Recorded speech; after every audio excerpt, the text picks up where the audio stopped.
नमस्कार दोस्तों। हिंदू धर्म में दशा माता की पूजा तथा व्रत करने का विधान है। मैं आज आपके लिए दशा माता की व्रत कथा लेके आई हूँ। तो आइए दोस्तों, अब हम आपको दशा माता की व्रत कथा की ओर ले चलते हैं। एक राजा था, उसकी 2 रानियां थीं। बड़ी रानी के संतान नहीं थी, छोटी रानी के पुत्र था। राजा छोटी रानी और राजकुमार को बहुत प्यार करता था। बड़ी रानी छोटी रानी से ईर्ष्या करने लगी। बड़ी रानी राजकुमार के प्राण हर लेना चाहती थी। एक दिन राजकुमार खेलता खेलता बड़ी रानी के चौक में चला गया। बड़ी रानी ने राजकुमार के गले में एक काला सांप डाल दिया। छोटी रानी दशा माता का व्रत करती थी।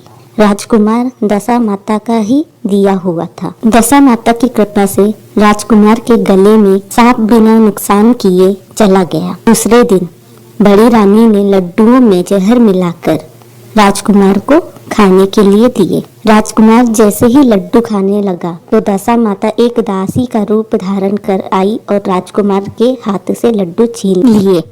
बड़ी रानी का यह वार भी खाली गया। रानी को बड़ी चिंता हुई कि किसी भी तरह से राजकुमार को मारना है। तीसरे दिन जब राजकुमार फिर बड़ी रानी के आंगन में खेलने गया तो रानी ने उसे पकड़कर गहरे कुएं में ढकेल दिया। क्योंकि कुआं बड़ी रानी के आंगन में बड़ा था, इसलिए किसी को भी पता नहीं चला कि राजकुमार कहाँ गया। लेकिन जैसे ही बड़ी रानी ने राजकुमार को कुएं में ढकेला तो दशा माता ने उसे बीच में ही रोक दिया। इधर दोपहर हो जाने पर राजकुमार के न लौटने पर राजा व छोटी रानी को चिंता सताने लगी। दशा माता को भी इस बात की चिंता हुई, राजकुमार को उसके माता पिता के पास किस प्रकार पहुंचाया जाए। राजकुमार को तलाश करने वाले कर्मचारी निराश होकर बैठ गए। राजा व छोटी रानी पुत्र शोक में रोने लगे। तब दशा माता ने भिखारी का रूप धारण किया और राजकुमार को गले से लगाए राजद्वार पर पहुंची। वह राजकुमार को एक वस्त्र में छिपाए हुए भिक्षा मांगने लगी। सिपाहियों ने उसे दुत्कार कर कहा, तुझे भिक्षा की पड़ी है और यहाँ राजकुमार खो गया है। सारे लोग दुख और चिंता से व्याकुल हो रहे हैं। इस पर दशा माता बोली, भाइयों, पुण्य का प्रभाव बड़ा ही विचित्र होता है।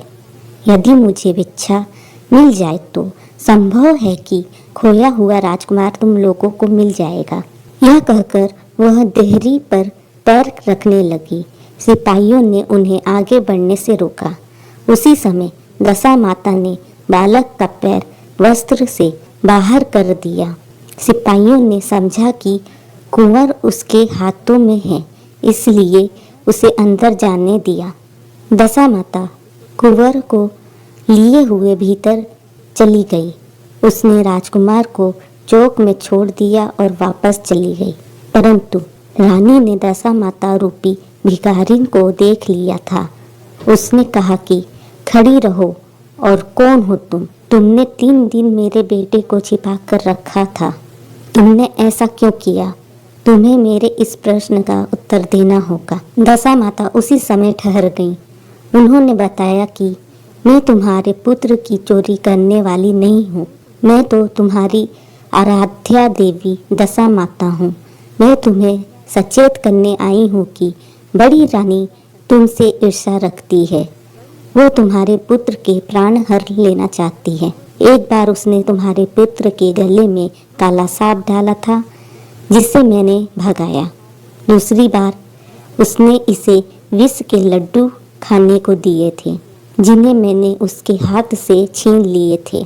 इस बार उसने तुम्हारे राजकुमार को अपने आंगन के कुएं में ढकेल दिया था और मैंने इसे बीच में ही रोककर इसकी रक्षा की। इस समय मैं भिखारिन के वेश में तुम्हें सचेत करने आई हूँ। यह सुनकर छोटी रानी दशा माता के पैरों में गिर क्षमा मांगने लगी। छोटी रानी विनती भाव से बोली, जैसी कृपा आपने मुझ पर दर्शन देकर की है, मैं चाहती हूँ कि आप सदैव इस महल में निवास करें। मुझसे जो सेवा पूजा होगी मैं करूँगी। इस पर दशा माता बोली, मैं किसी घर में नहीं रहती। जो श्रद्धा पूर्वक मेरा ध्यान स्मरण करता है, मैं उसी के हृदय में निवास करती हूँ। मैंने तुम्हें साक्षात दर्शन दिए हैं, इसलिए तुम सुहागिनों को बुलाकर उन्हें यथाविधि आदर सत्कार के साथ भोजन कराओ और नगर में ढिंढोरा पिटवा दो कि सभी लोग मेरा डोरा लें और व्रत करें। इतना कहकर दशा माता तो ध्यान हो गई। रानी ने अपने राज्य की सौभाग्यवती स्त्रियों को निमंत्रण देकर बुलाया और अपटन से लेकर श्रृंगार कर उनकी यथाविधि सेवा कर भोजन करवाया और दक्षिणा में गहने आदि देकर विदा किए। रानी ने अपने राज्य में ढिंढोरा पिटवाया कि अब से सब लोग दशा माता का डोरा लिया करेंगे। इति श्री दशा माता व्रत कथा संपूर्ण। दोस्तों, अगर आपको मेरी यह वीडियो अच्छी लगी हो तो लाइक, शेयर और सब्सक्राइब करना ना भूलें। साथ में बेल आइकन का प्रेस बटन दबाना ना भूलें।